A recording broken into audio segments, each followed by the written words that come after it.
La fréquence pour le dépistage dépend des antécédents familiaux, surtout dans les mélanomes. Si dans votre famille, quelqu'un a déjà fait un mélanome à partir d'un grain de beauté, vous devrez être regardé au moins une fois par an,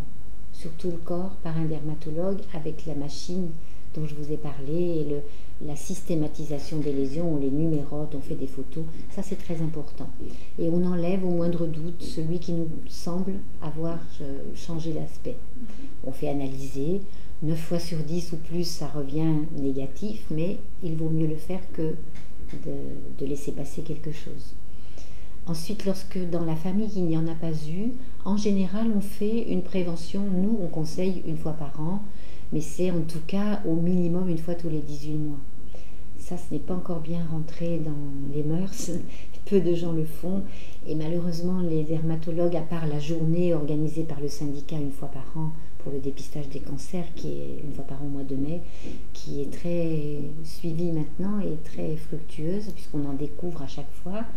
À part cela, c'est vrai que la population n'a pas encore bien intégré ça, et on n'est pas assez nombreux non plus pour pouvoir répondre à cette demande, je pense.